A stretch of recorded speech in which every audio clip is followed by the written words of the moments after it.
পরিবর্তন এই সংসারের শাশ্বত নিয়ম। কোনো রাজা নেই যিনি চিরকাল রাজা থাকেন, কোনো ধনী ব্যক্তি নেই যিনি চিরকাল ধনী থাকবেন। এই সংসারে সূর্যের স্থান নেওয়ার জন্য চন্দ্রিমার আগমন ঘটে। কোন স্থান যাকে পতিত বলা হয়েছিল সেখানে মহল তৈরি হয়েছে। কোন স্থান যাকে আজ মলিন বলা হয়েছে কাল সেখানে মন্দিরও স্থাপন হতে পারে। কোনো ঋতু চিরকালের জন্য থাকে না, কখনো সময় চিরকাল একরকম থাকে না। আজ যা আপনার কাছে রয়েছে কাল অন্য কারোর ছিল, আজ যে আপনার কাছে রয়েছে কাল তা অন্য কারোর কাছে চলে যাবে। আপনার সাথে কিছু থাকলে তা হলো আপনার কর্ম, কিন্তু সেই কর্মের পরিণামও আপনার নয়। আপনি শুধু কর্ম করুন, বাকি সবকিছুই পরিবর্তনশীল। কিন্তু সেই পরিবর্তনকে দেখে ভয় পাওয়ার প্রয়োজন নেই, তাকে স্বাগত জানান। যদি আপনি হাসি মুখে সেই পরিবর্তনকে স্বাগত জানান, তাহলে এই পরিবর্তনও হাসি মুখে আপনার সাথে থাকবে। আসুন আমার সাথে ভালোবেসে বলুন, রাধা রাধা। সঞ্চয়। মানুষের যখন থেকে বোধবুদ্ধি হয় সঞ্চয় করতে আরম্ভ করে দেন। সঞ্চয় করতে থাকেন ভোজনের, সঞ্চয় অর্থের, সঞ্চয় শক্তির। নিজের জন্য করেন, নিজের পরিবারের জন্য করেন, নিজের স্ত্রীর জন্য করেন, সন্তানের জন্য করেন, সন্তানের সন্তানের জন্যও সঞ্চয় করেন। সঞ্চয় করার জন্য ওনার কাছে অনেক কারণ রয়েছে, কারণ উনি এটা ভাবেন যে এই সঞ্চিত শক্তির জন্য কেউ ওনার কোনো ক্ষতি করতে পারবে না। মানুষ ভুলে যান একটা গুরুত্বপূর্ণ কথা, এই সত্য, উনি এই সংসারে খালি হাতেই এসেছিলেন আর এখান থেকে ওনাকে খালি হাতেই যেতে হবে। যা এখানকার তা এখানেই থেকে যাবে। আর যদি কিছু ওনার সাথে যায় তা হলো ওনার কর্ম, আর কিচ্ছু নয়। তাই যদি কিছু অর্জন করতে চান তাহলে শুভ কর্ম অর্জন করুন, আত্মশক্তি অর্জন করুন, কারণ পরলোকে এটাই হবে আপনার সম্পত্তি। তাহলে কি এটা আপনি অর্জন করতে চান না? আসুন আর আমার সাথে ভালোবেসে বলুন, রাধা রাধা। সদিচ্ছা। দেখতে গেলে 3 অক্ষরে তৈরি এই শব্দ, কিন্তু সমস্ত ত্রিলোক তার উপরেই আধারিত। আপনি এই সংসারে এসেছেন, তখন অবশ্যই শ্বাস নেবেন, কিন্তু তার বদলে আপনাকে কিছু তো দিতেই হবে। আপনার উপর নির্ভর করছে আপনি কি দেবেন। কি দেবেন এই সংসারকে, এই সমাজকে, নিজের পরিবারকে, আর তার বদলে কি নেবেন? যশ নাকি অপযশ? দেখুন, এক ছিল রাবণ, যে কিনা সমুদ্র পার করলো সীতাকে অপহরণ করার জন্য, আর এক ছিলেন রামচন্দ্র, যিনি সমুদ্র পার করেছিলেন, সেতু বানিয়ে গিয়েছিলেন সীতাকে ফিরিয়ে নিয়ে আসার জন্য। দুজনেই সমুদ্র পার করেছিলেন, শুধু পার্থক্য ছিল সদিচ্ছাকে বোঝার, লক্ষ্যের। অনেক মানুষের যাত্রা একরকম হতেই পারে, কিন্তু আনন্দ তখনই লাভ করবেন যখন লক্ষ্য শুভ হবে, মহান হবে। এই লক্ষ্য দিয়ে এই সংসারের কল্যাণ হবে এবং মানুষের সম্মান হবে। যদি আপনার সংকল্প উচিত হয় তাহলে আপনার লক্ষ্য উচিতই হবে, নয়তো শুধুমাত্র বিনাশ হবে। আর উচিত এটাই হবে যে বিনাশের হাত থেকে যেন নিজেকে বাঁচানো যায়, কি বলেন? তাই জীবনে যে লক্ষ্য স্থির করছেন মনে রাখবেন তা যেন শুভ লক্ষ্য হয়।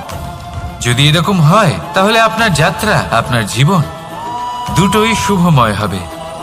আসুন আর আমার সাথে ভালোবেসে বলুন, রাধা রাধা। সুরক্ষা। এই সুরক্ষা আসলে কি? এটা কি কোনো কবচ নাকি কোনো সীমা? এই সুরক্ষা আসলে অন্য কিছু।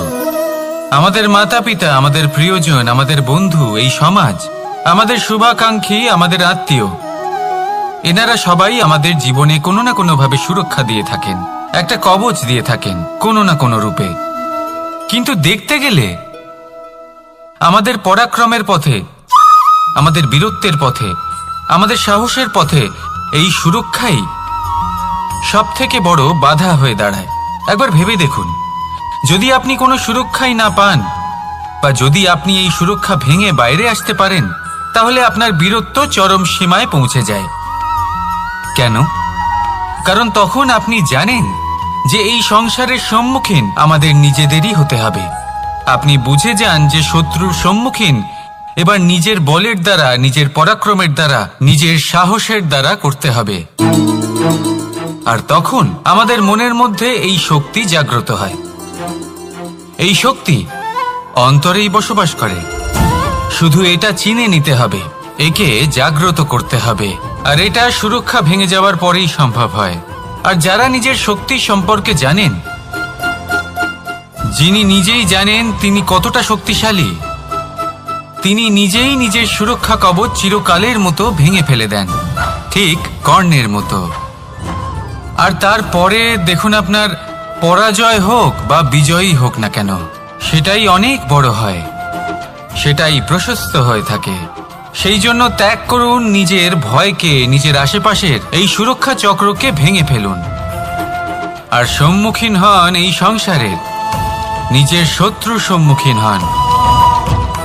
পরাক্রমের এই অঙ্কুর, তা অঙ্কুরিত হওয়ার জন্য বীজের উপরের এই কবচ, এটা ভেঙে যাওয়া অতি আবশ্যক। আসুন আমার সাথে ভালোবেসে বলুন, রাধা রাধা।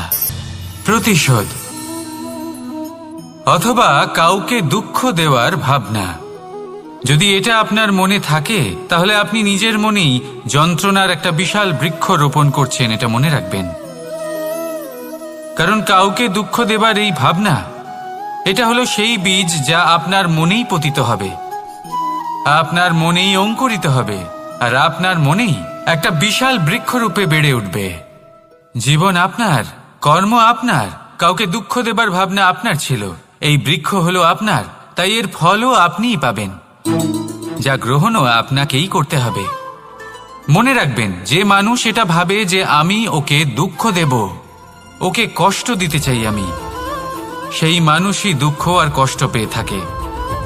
যদি সেই জায়গায় আপনি এটা ভাবেন যে আমি কাউকে সুখী করে তুলতে চাই, কাউকে সুখ প্রদান করতে চাই, তাহলে তারও বীজ আপনার মনেই রোপণ হবে, বৃক্ষে পরিণত হবে, যার ফলও আপনিই পাবেন।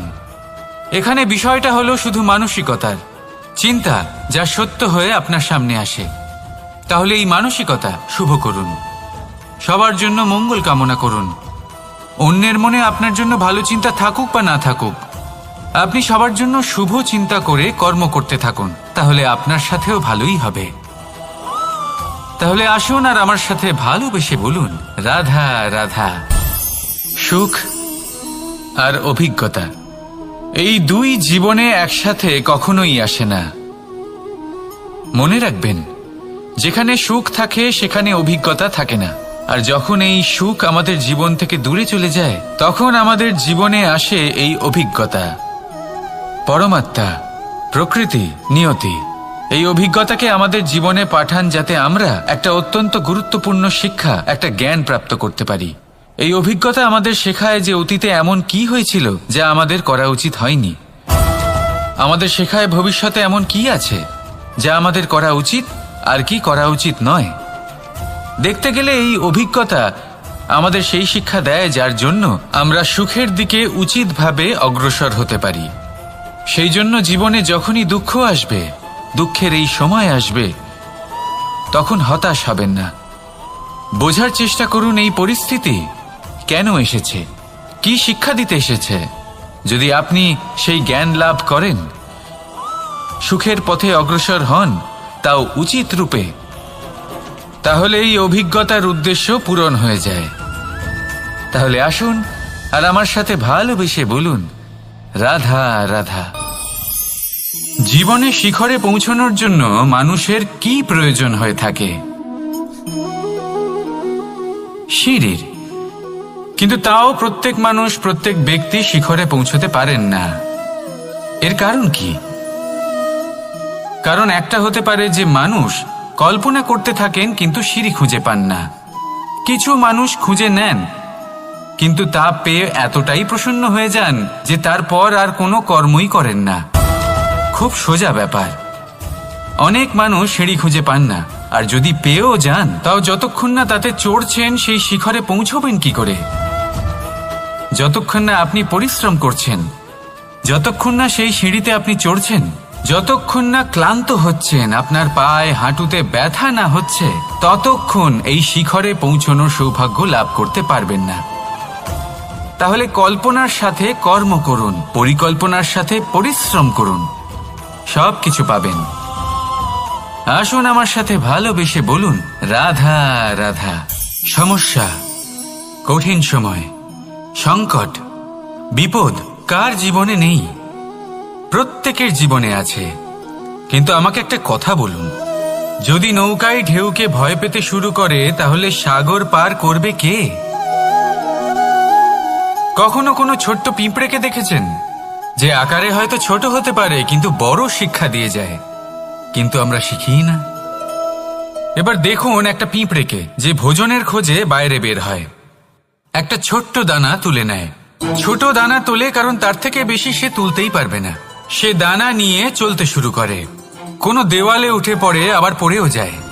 সেই দানা দূরে কোথাও একটা পড়ে যায়, তা আবার খোঁজে, তুলে নেয়, আবার চলতে থাকে। পড়ে যায়, আবার ওঠে, পড়ে যায়, আবার ওঠে। সেই দানাটা রেখে দেয়, আবার বেরিয়ে পড়ে ভোজনের খোঁজে। পরিশ্রম করতে থাকে কিন্তু হার মানে না। এই শিক্ষাই তো আমাদের প্রাপ্ত করতে হবে। নিরন্তর পরিশ্রম আর নির্ভীক হয়ে কর্ম করে যেতে হবে। এটাই হলো সাফল্যের মাধ্যম, এটাই হলো জয়ের মন্ত্র, অচ্যুত অজয় অস্ত্র। তাহলে আসুন আর আমার সাথে ভালোবেসে বলুন, রাধা রাধা। আমরা সকলে চাই আমাদের জীবনে সাফল্য আসুক। আমরা চাই যে এই সংসারে আমাদের খ্যাতি ছড়িয়ে পড়ুক। আমরা চাই যেন আমরা আলোচিত হই। কিন্তু শুধু চাইলেই কি যায় আসে? যদি এই সংসারে আলোচিত হতে হয়, তাহলে পরিচিত হতে হবে পরিশ্রমের দ্বারা। যতক্ষণ না আপনারা পরিশ্রমের সাথে পরিচিত হবেন, সাফল্যের সাথে পরিচিত হবেন না। সংঘর্ষ করতে হবে প্রতিদিন, প্রতি বছর। জীবনের সব পরিস্থিতিতেই হয়তো নতুন নতুন বাধা আসবে, নতুন নতুন বিঘ্ন ঘটবে। কিন্তু এটা আবশ্যক নয় যে সমস্ত বিঘ্ন বিনাশের জন্য আসবে। কিছু বিঘ্ন আপনার পথ প্রশস্ত করার জন্য আসবে, আপনার পথ পরিষ্কার করার জন্য আসবে। যদি আপনাকে উদাহরণ দিই, যখন বন্যা আসে, বাড়ি ঘর ভেসে যায়, তখন আমরা হতাশ হয়ে পড়ি, আমরা দুঃখী হয়ে পড়ি। কিন্তু সেই বন্যাই আমাদের সেই ধরিত্রীকে এত উর্বর করে তোলে যে সেই উর্বর অংশ কাজে লাগিয়ে আমরা সেরকম আরো 10টা বাড়ি বানাতে পারি। তাহলে ধন্যাত্মক থাকুন আর যে কোনো সংঘর্ষের জন্য প্রস্তুত থাকুন। জীবনে অনেক দূর যেতে পারবেন। তাহলে আসুন আমার সাথে ভালোবেসে বলুন, রাধা রাধা। জীবনে কখনো কখনো আমরা সেই পরিস্থিতিতে ফেসে যাই যখন আমাদের মনে হয় যে আমাদের নতুন কিছু একটা করতে হবে, কিন্তু আমরা করতে পারি না। কারণ কোথাও না কোথাও আমরা রীতির দ্বারা আবদ্ধ, আর আমরা সেই রীতি ভাঙতে চাই না। কেবল একটাই প্রশ্ন আসে মনে, আশেপাশের মানুষ কি বলবে, আশেপাশের মানুষ কি ভাববে। আপনাকে একটা প্রশ্ন করি, কারা এই মানুষজন? আপনার জন্মের সময় এই মানুষজন কোথায় ছিলেন? যখন আপনি কোনো সমস্যায় পড়েন, তখন এই মানুষজন কোথায় থাকেন? এগিয়ে এসে কি আপনাকে সাহায্য করেন, নাকি সেই সমস্যার সমাধান আপনি নিজেই করেন?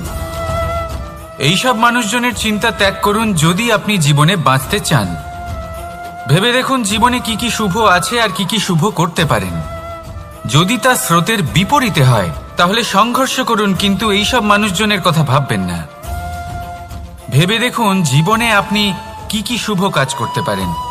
এটা ভাবুন যে আপনি কখনো এমন কোনো কাজ করে ফেলেননি তো যার জন্য কারো হৃদয় আহত হয়েছে। শুভর দিকে নিজের চিন্তা কেন্দ্রীভূত করুন, আপনার জীবনে সব কিছু শুভই হবে। তাহলে আসুন আমার সাথে ভালোবেসে বলুন, রাধা রাধা।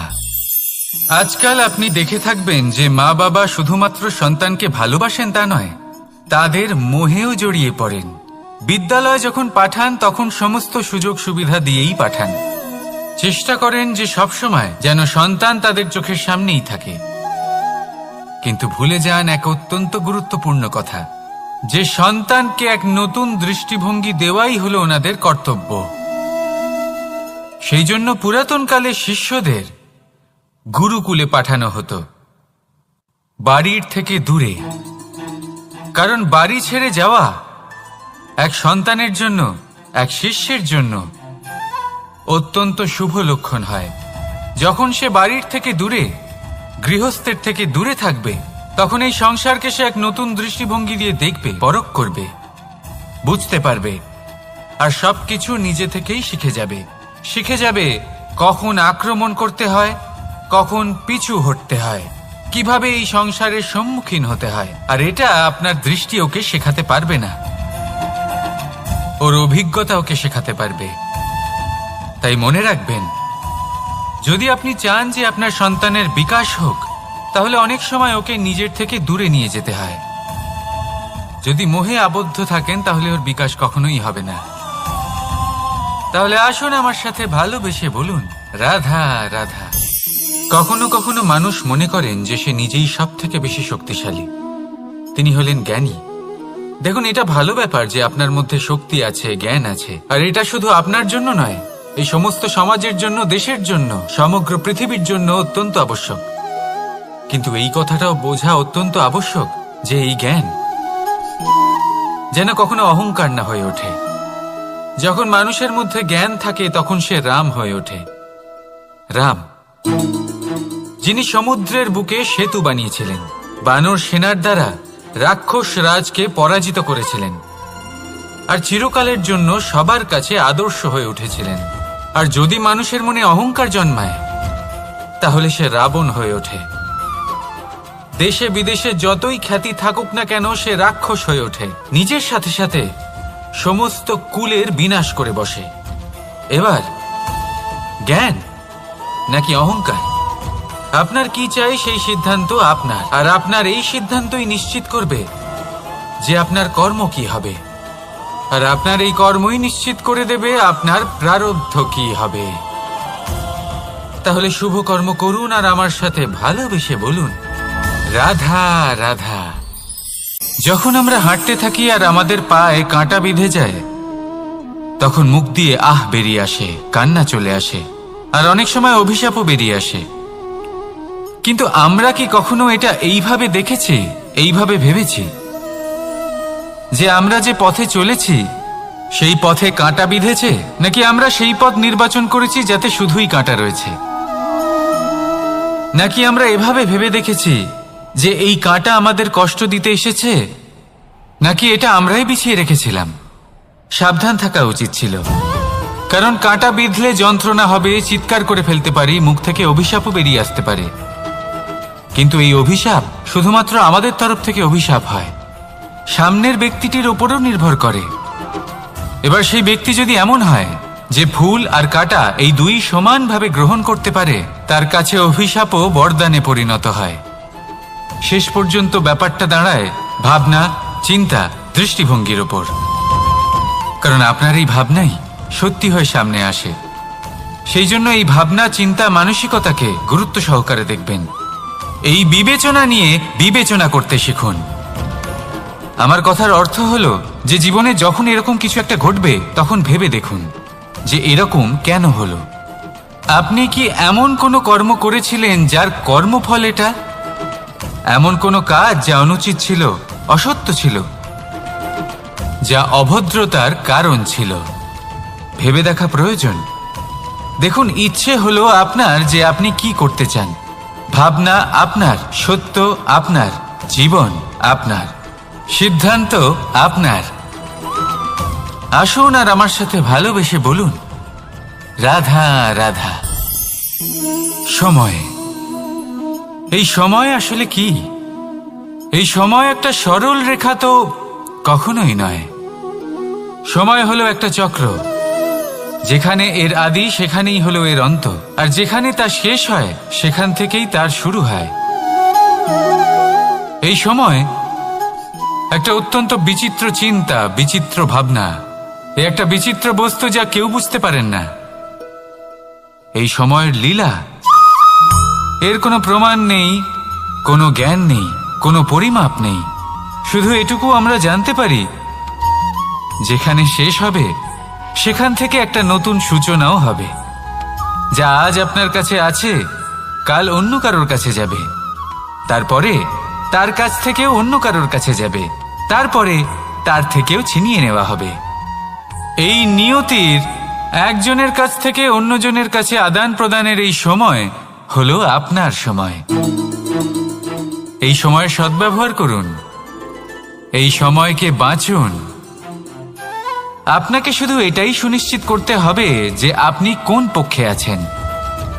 আর সত্যি বলতে কি, আপনার জীবনের পরিণাম নির্ভর করে আপনার নির্বাচনের ওপর। আপনি কোন পক্ষ নির্বাচন করছেন। তাহলে মনে রাখবেন, জীবনে সেই পক্ষই নির্বাচন করবেন যা চয়ন করার পরে আপনি সুখ অনুভব করবেন, আপনি সন্তোষ লাভ করবেন, প্রসন্নতা লাভ করবেন। আর আমি এটাই সুনিশ্চিত করব যে এই পক্ষ যেন শান্তির পক্ষ হয়, এই পক্ষই যেন প্রেমের পক্ষ হয়। তাহলে চিন্তা করবেন না, আর আসুন আমার সাথে ভালোবেসে বলুন, রাধা রাধা। দৃষ্টি আর দৃষ্টিভঙ্গি, এই সমগ্র লীলা হলো এই দুইয়ের। বিচিত্র হতে পারে, কিন্তু এটাই সত্যি। এবার আপনাকে একটা উদাহরণ দিয়ে বোঝাই। অনেক সময় আপনি কোনো ব্যক্তিকে এটা বলতে শুনবেন যে আমি আমার নিজের উপরে গর্ব করি, আমি নিজেকে নিয়ে গর্ব করি, আমি খুব ভালোভাবে আমার মা বাবার সেবা করি, ওনাদের আমি সবসময় সুখী রাখি, ওনাদের আমি একটা বাড়ি দিয়েছি, সকল সুখ সুবিধা দিয়েছি, ওনাদের জীবনে প্রত্যেক জিনিস দিয়েছি আর দেব যা তাদের প্রয়োজন। এবার আমাকে বলুন যে আপনি কে হন। আপনি হলেন সেই বীজ যা আপনার মাতা পিতা রোপণ করেছেন। আপনার মা বাবাই আপনাকে এই সংসারে জন্ম দিয়েছেন। এবার এইসব কথার কি তাৎপর্য? এই হলো সেই ব্যক্তির দৃষ্টিভঙ্গি। এবার দেখা যাক এই প্রকৃতি আমাদের কি শেখায়। কখনো কোনো গাছকে দেখবেন, যখন সেই গাছে ফল আসে, সে মালিকে এটা বলে না যে দেখো আমি তোমাকে ফল খেতে দিচ্ছি। সেই বৃক্ষ এটা বলে না যে দেখো আমি তোমায় আহার করতে দিচ্ছি, কারণ ও জানে যে এটা হলো সেই মালির পরিশ্রম, এটা হলো তারই কর্মের ফল, আর এটা তারই পাওয়া উচিত। সে বলে যে তোমার জিনিস তোমাকেই অর্পণ করলাম, এ আমার জিনিস নয়। ও জানে সেই মালির গুরুত্ব আসলে কি। এটা হলো তার দৃষ্টিভঙ্গি। সেই জন্য আপনি জীবনে কোন ব্যক্তির মধ্যে, কোন পশু পাখির মধ্যে, কোন প্রাণীর মধ্যে, কোন পরিস্থিতিতে, কোন আবেগের মুহূর্তে কি দেখতে পাচ্ছেন, সেটা আপনার দৃষ্টিভঙ্গির উপরে নির্ভর করছে। তাই নিজের মনে ধন্যাত্মক ভাব জাগ্রত করুন, শুভ চিন্তা নিয়ে আসুন। এই ভাবনাই সত্য হয়ে সামনে আসবে। এই দৃষ্টিভঙ্গি এমন হয়ে যাবে যে আপনার জীবনে সবকিছুই শুভ হবে। তাহলে আসুন আর আমার সাথে ভালোবেসে বলুন, রাধা রাধা।